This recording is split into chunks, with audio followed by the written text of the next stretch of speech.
Hi, I'm Bob McNally, and like every other boater and angler in America, I'm having to deal with ethanol gasoline.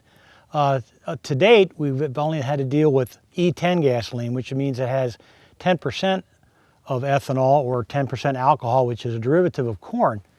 And while that's difficult enough to deal with, the EPA has just announced that they're going to have E15 gasoline, which is up to 15% ethanol in gasoline, which is a 50% increase. And E10 has been difficult to deal with. What's going to happen with E15, no one really knows. But you need to prepare for what's coming, and if you've not dealt with E10 gasoline and try to bulletproof yourself with that, you need to do so. There's a number of things you can do with E10 and presumably with E15. The first thing you do is use an additive, an ethanol additive. There's a number of products that are produced by independent companies that are very good. These go right into your gas tank, and you mix that with the ethanol gasoline, and it helps to make the ethanol, which produces water, vapor, and condensation in your gasoline. It helps to eliminate that. All of the major outboard motor companies produce it.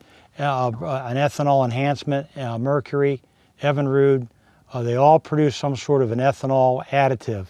Another thing you can do is try not to buy ethanol gas. Most service stations, that's what they have, is clearly marked E10, and it will be clearly marked E15 sometime in the next few months. But non-ethanol gasoline is available primarily at marinas. A lot of times it's a waterfront marina, which makes it difficult to deal with a trailerable boat.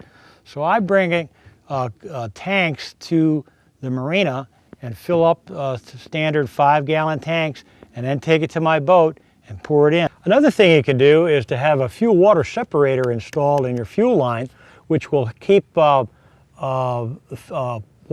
that's created by the ethanol fuel from getting into your outboard, either into the carburetor or fuel injectors.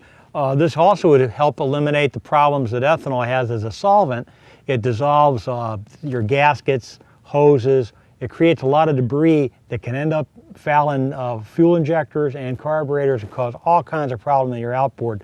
So this is a good idea also. This usually attaches to a bracket, and it attaches to the transom.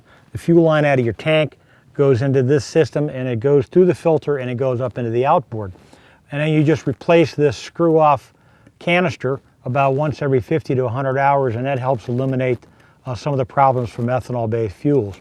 This is just one of several things with additives, fuel water separator, and trying to use plain old regular gas, trying to get things back to the way they used to be when we didn't have these problems with ethanol fuels as we have to deal with now.